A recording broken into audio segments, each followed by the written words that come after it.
दोस्तों, नागमणि की अनेक कहानियां आपने सुनी होंगी। नागमणि अत्यंत अलौकिक और प्रभावशाली होती है। ये इच्छाधारी नागिन को बहुत शक्तिशाली बना देती है। कहा जाता है कि कार्तिक पूर्णिमा के दिन एक साधारण नागिन भी बगैर मणि के विशेष शक्तियां पाती है, लेकिन वो शक्तियां केवल उसी पूर्णिमा की एक रात तक उनके पास होती है।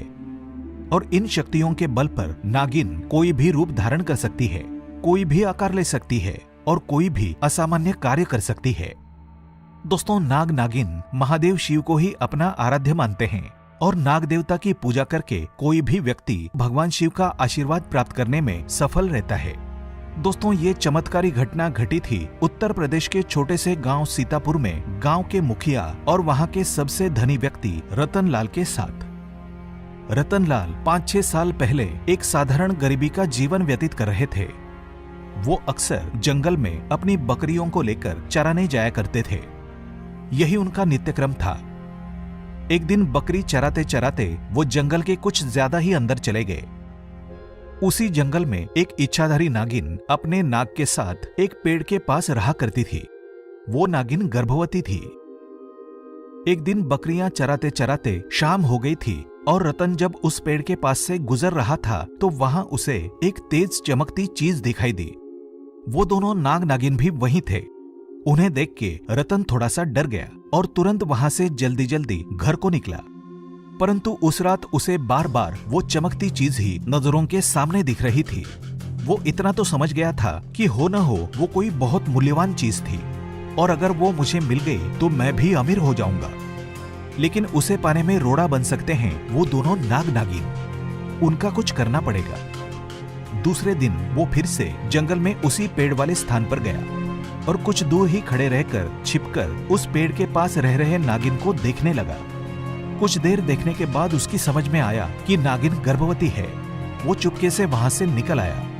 रतन घर पर आकर सोचने लगा कि ये अच्छा मौका होगा। जब नागिन अपने बच्चे को जन्म देगी तभी वो नागमणि चोरी कर सकता है।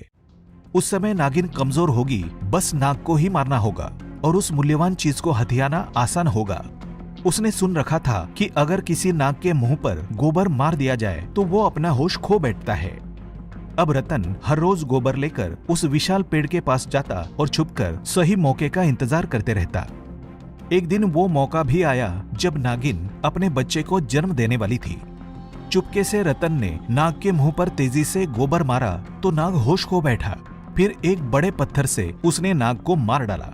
उसके बाद उसने कमजोर हुई नागिन और उसके नवजात बच्चे को भी मार डाला और उस चमकीली चीज जो कि नागमणि थी उसको उठाकर तुरंत घर की तरफ निकल पड़ा। लेकिन उधर नागिन किसी तरह बच गई थी। वो बेहोश पड़ी थी। जब नागिन को होश आया और उसने बच्चे और पति को मरा देखा तो उसके दुख दर्द का ठिकाना नहीं रहा। उसने रतन को सबक सिखाने की ठानी, परंतु अब वो उतनी शक्तिशाली नहीं रही थी। मणि चले जाने के कारण वो अपनी चमत्कारी शक्तियों का प्रयोग नहीं कर सकती थी, लेकिन अभी भी वो अपना रूप तो बदल ही सकती थी। इधर रतन को जैसे ही वो मणि मिली उसका पूरा जीवन ही पलट गया। इस बार उसे इतनी फसल मिली और अच्छे दामों में बिकी जैसे समझो उसे कोई लॉटरी ही लग गई हो। वो जिस काम में हाथ डालता लाभ ही लाभ पाता और रतन समझ चुका था कि ये सब उस चमत्कारी नागमणि का ही कमाल है। नागमणि ही उसके घर में समृद्धि ला रहा है। गांव में अब उसकी प्रतिष्ठा बढ़ गई थी। रतन के इस रुतबे को देख रतन के लिए उसके पास के ही गांव से एक अच्छा रिश्ता आया। सीमा नाम के सुंदर सुशील कन्या से उसका विवाह संपन्न हुआ। सीमा अपने पति रतन को बहुत प्यार करती थी और बहुत आदर करती थी। दोनों एक दूसरे का कदम कदम पर साथ निभाते। उनकी जोड़ी गांव में मिसाल बन चुकी थी। उधर नागिन भी एक पुरुष का रूप धारण करके रमेश नाम से रतन के यहाँ उसका मुंशी बन गई और रतन का विश्वास जीतने लगी। रतन भी रमेश के व्यवहार और वफादारी को देखकर उसे अपने भाई समान ही मानने लगा। एक दिन सीमा खुशी खुशी अपने पति रतन के पास आई। उसने रतन को बताया कि तुम पिता बनने वाले हो, मैं गर्भवती हूँ। ये सुन रतन की खुशी का ठिकाना नहीं रहा। उस दिन वो खुद अपने मुंशी रमेश के पास गया और बोला कि देखो रमेश, मेरा कोई भाई नहीं है, परंतु जब से तुम्हारा साथ मिला है तुम सगे भाई से भी बढ़कर बन चुके हो। आज मैं बहुत खुश हूँ, इसलिए आज मैं अपनी पत्नी और तुम्हें एक खास जगह ले जाना चाहता हूँ।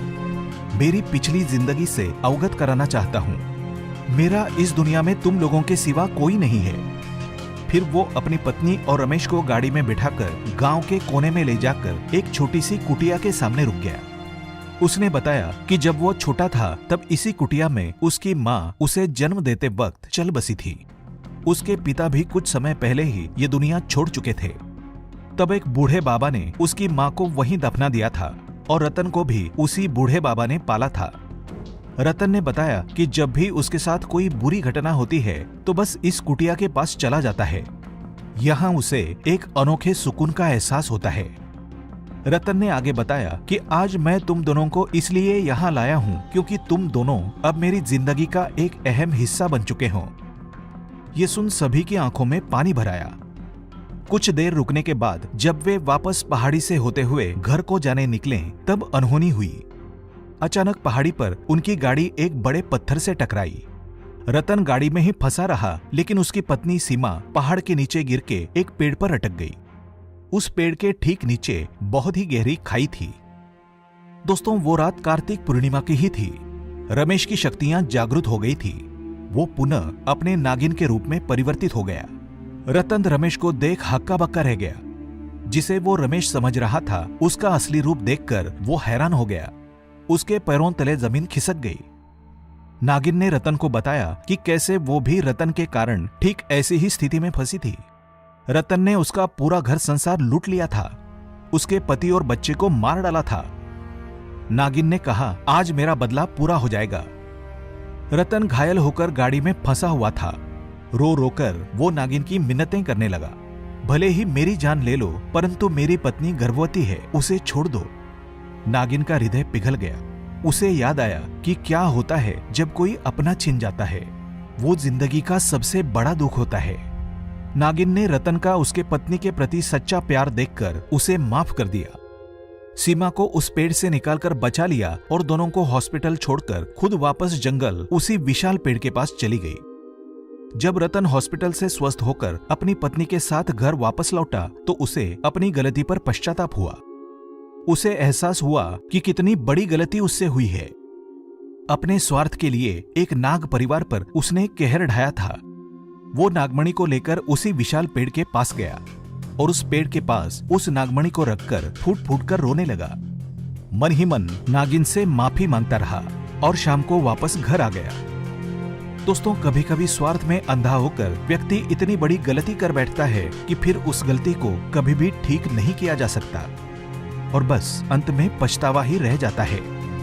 फिलहाल इस वीडियो में इतना ही। ऐसे ही इंटरेस्टिंग और नॉलेजेबल वीडियो देखने के लिए चैनल को सब्सक्राइब कर लें और वीडियो को लाइक और शेयर भी जरूर कर दें। मुझे दीजिए इजाजत। जय हिंद, जय भारत।